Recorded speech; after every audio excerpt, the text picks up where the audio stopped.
Hello. Today I'm going over Biology Introduction, the Study of Life.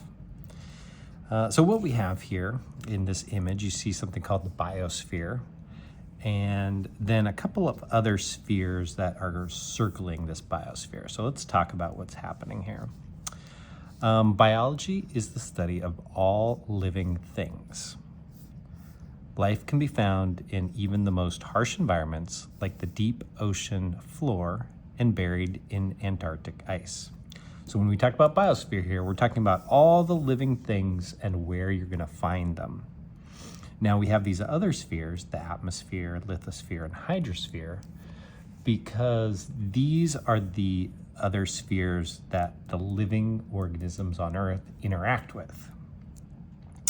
And we can find life just about anywhere we look on Earth.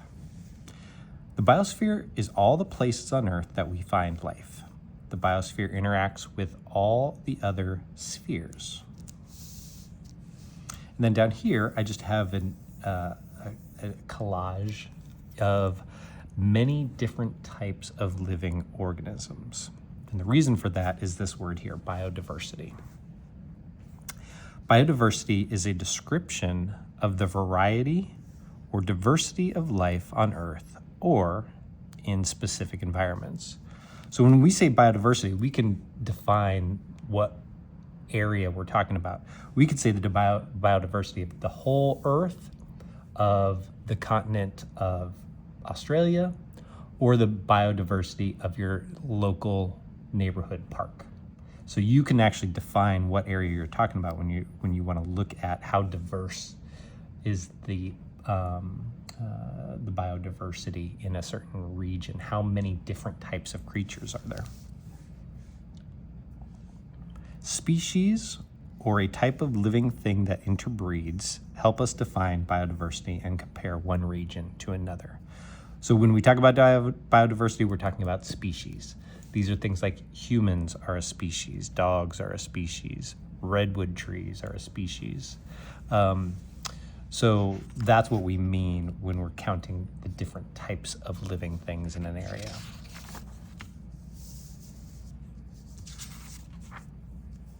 All right, I've got an image here.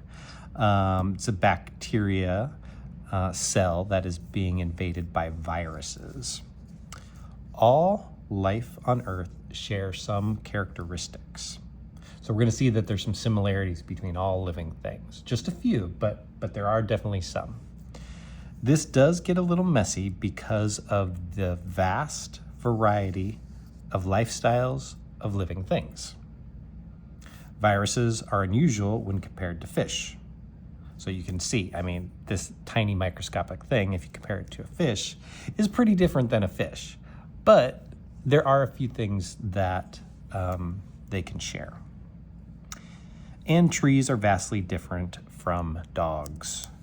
Even though we can recognize both trees and dogs, they do have different types of lifestyles, but we'll see that they share some commonalities. All living organisms have one or more cells. So that's the first important thing. Life as we know it is made up of cells. And it might be a single cell or many cells put together, like in humans. Cells are considered the basic unit of life. Some life, like bacteria, are made of a single cell. Most of the life we think about is multicellular, made up of many cells. So just about everything that you can picture in your head is going to be made up of many, many cells.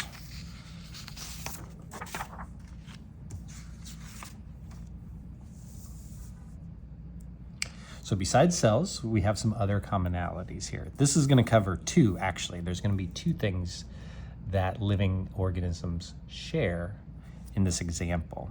And what you see is a sunflower that is taking in sunlight, but also that is moving throughout the day as it follows the sun. Life needs energy. So all living organisms must consume or absorb energy somehow. This sunflower stores energy from the sun in molecules for later use. So this is photosynthesis. we've heard of that before. Plants go through photosynthesis, absorbing energy from the sun and putting it into molecules of carbohydrates.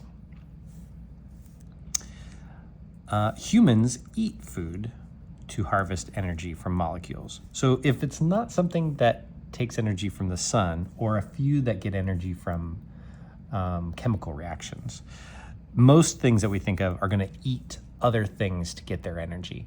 We eat food in order to harvest the energy in the molecules of that food, in the bonds. Life also responds to its environment. So this is the second thing here, life responding to its environment. In this example, the sunflower moves through the day to track the sun's light. So we respond to our environment, obviously, through our senses. The plants also respond to their environment through their senses, which might be a little different, more chemical in nature. But even the smallest organisms are in some way able to detect something in their environment and then respond to that thing in their environment.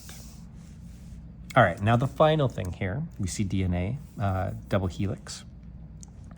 Living organisms need a way of making new individuals or reproducing.